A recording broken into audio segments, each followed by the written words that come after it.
Noong 2006, nagkaroon ako ng prostate cancer na. Ngayon, nung paulit-ulit na linalagyan ako ng catheter na hindi ako makaihi, inopera ako doon sa FEO noong May 22, 2009. Pabalik-balik ako sa ospital na for check-up.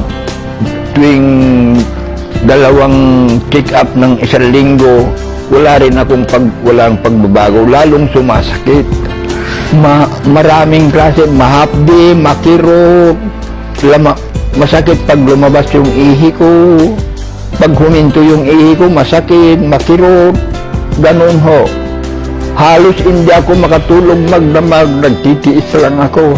Lagi akong nakahiga, maski na nung pumunta sila nung dito, hindi ako makatagal ng mga 10 minutes na nakaupo ng ganito. Saka yung pagpunta ko sa FEO, pag pumunta ako, gagastos ako ng 5,000 pinpunta ko.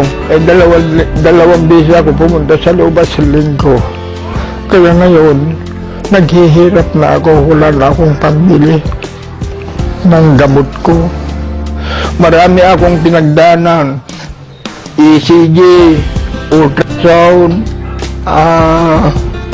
urine culture, PSA. Nung kinukulit ako yung pamangkin ko na mag-take daw ako ng gamot na ito, hindi ko pinapansin. Pero nung talagang mahirapan na ako, sinubukan ko na pumayag ako. Ngayon, binigyan ako ng isang box.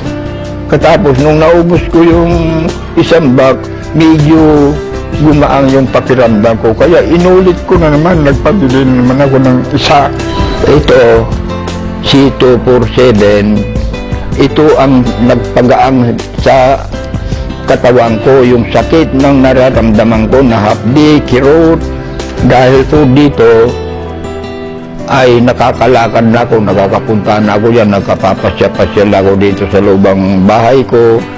Walang paldos siguro ito kasi naranasan ko na ito. Kaya may papayo ko, yung may sakit, subukan nila, wala mawawala.